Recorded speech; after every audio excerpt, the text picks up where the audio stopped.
నమస్కారం అండి. నేను మీ తిరుపతి గడుగు పౌల్ట్రీ ఫామ్లో కోడి పిల్లలు వచ్చిన ఏడవ రోజు ఏం చేస్తారు అని వీడియోలో అయితే మీకు చెప్తానండి.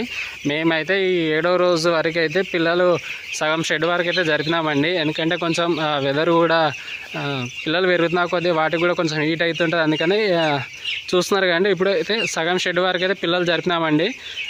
దాంతోపాటు సీలింగ్ కూడా తీసేసినామండి. ఇక్కడ చూస్తున్నారు కదండి, మీకు ఇక్కడ పైపులు మేము మా దాంట్లో పైపులు ఇట్లా అడ్డం పైపులు కట్టామండి. ఒక 10 ఫీట్ల గ్యాప్తో మొత్తం ఇట్లా సీలింగ్ వరకు అంటే బ్రూడింగ్ ఏరియా వరకు అయితే పైపులు కట్టి దాని మీద సీలింగ్ కప్పినామండి. ఇన్ని రోజుల క్రితం వీడియోలలో అయితే సీలింగ్ ఉండేదండి. అంటే 6 రోజుల వరకు సీలింగ్ అయితే ఉంచినామండి. అండ్ ఇందాకనే ఇప్పేసినామండి సీలింగ్ అయితే 7వ రోజు. దాంతోపాటు పిల్లలు కూడా కొంచెం సగం షెడ్ వరకు అయితే జరిపేసినామండి. ఎందుకంటే కొంచెం హీట్ ఉంటుంది, మొటాలిటీ అయ్యే ఛాన్స్ కూడా ఉంటుంది కాబట్టి మేము కొంచెం ఫ్రీగా చేసినామండి. చూస్తున్నారు కానీ ఈ విధంగా అయితే చేసినామండి. దాంతోపాటుగా మన బ్రూడింగ్ లైట్స్ మేము ఈ లైట్స్ అయితే వాడతామండి. 1000 వాట్ బల్బులు అయితే వాడతామండి. ఇవైతే కూడా ఎక్కడికి ప్యాక్ చేసి పెట్టినామండి. ఇగో ఇక్కడ చుట్టుకొని ఇదే వైర్కి ఇట్లా కట్టి పెట్టినామండి. ఇది చూస్తున్నారు కదండి.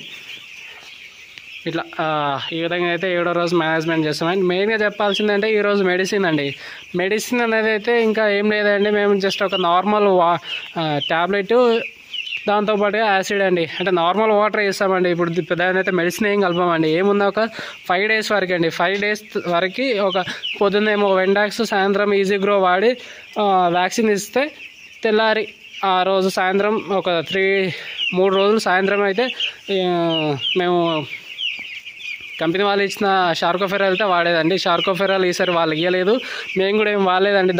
కాకపోతే వాళ్ళు వేరే ఒక మెడిసిన్ ఇచ్చారు, ఇపోవేల్ అని. క్రితం వీడియోలో అయితే చెప్పిన ఈ ఇపోవేల్ గురించి. సో అదైతే ఒక 3 డేస్ వాడినామండి. అంతే అండి. ఇక దాని తర్వాత అయితే మళ్ళీ ఏం మెడిసిన్ లేదండి. కాదు normal water, just normal water వేస్తామండి. దాంట్లో యాసిడ్ గోలీ తప్ప ఇంకేం వేయమండి. ఇదండి ఖచ్చితంగా తెలుసుకోవాల్సిన విషయం ఏంటంటే అసలు మెడిసిన్ ఏం వాడుతున్నారండి. ఎందుకంటే మనకు మెయిన్ కావాల్సింది మెడిసిన్.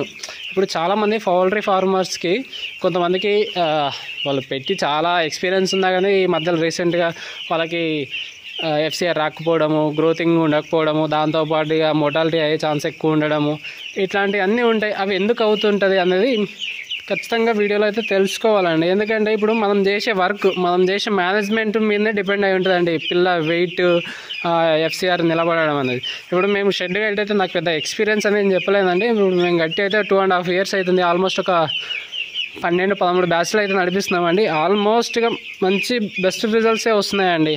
ఇప్పుడు ఆ మాత్రం ఎక్స్పీరియన్స్ చాలనుకుంటాను కొంచెం చెప్పడానికైనా. సో మెయిన్గా కావాల్సింది ఏం లేదంటే దీంట్లో అయితే మంచి మేనేజ్మెంట్గా మంచిగా చేసుకుంటే, మంచి వర్క్ చేస్తే మంచి రిజల్ట్స్ వస్తాయని చెప్పడానికి అయితే నేను బెస్ట్ ఎగ్జాంపుల్ అండి. ఇంకా నాకైనా మంచి ఫార్మర్స్ మంచి మేనేజ్మెంట్ చేస్తూ ప్రతి బ్యాచ్ కూడా రిజల్ట్స్ తీసే వాళ్ళు చాలామంది ఉన్నారండి.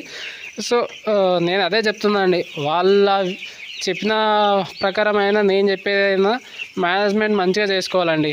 ఇక చూస్తున్నారు అండి, పొట్టు కూడా దున్నేసినామండి. అంటే ఎర్లీ మార్నింగ్ ఒక 7-8 వరకు అసలు ఈ షెడ్లో వర్క్ కంప్లీట్ చేసుకుంటే బెస్ట్ అండి. ఇక మేమంటారా, మేము ఇక ఇంటికి పాలు వెండి, బర్రెలకు పాలు వెండి, ఇంటికి పోయి చాయ్ తాగి వచ్చేసరికి టైం అవుతుందండి. కనీసం 9-10 గంటల వరకు షెడ్లో పని ఒడగొడతాం మేము.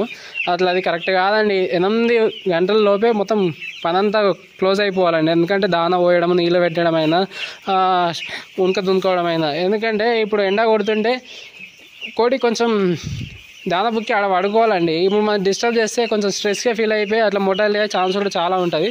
సో ఇక చూస్తున్నారు కానీ పొట్టు కూడా దున్నేసినాం ఆల్రెడీ. సో మెయిన్గా మనం కావాల్సిన పొట్టు కండిషన్ అండి. పొట్టు సరిగా ఉంటే ఆటోమేటిక్గా రిజల్ట్స్ అదంతా అదే వస్తుందండి. దాని తర్వాత ఇక వెదర్ కూడా కొంచెం సహకరించాలనుకోండి. ఇదండి 7వ రోజు మేనేజ్మెంట్ ఎట్లా ఉంటుంది, మెడిసిన్ ఏం వాడతారు అని క్లియర్గా అయితే వీడియోలో చెప్పినానండి.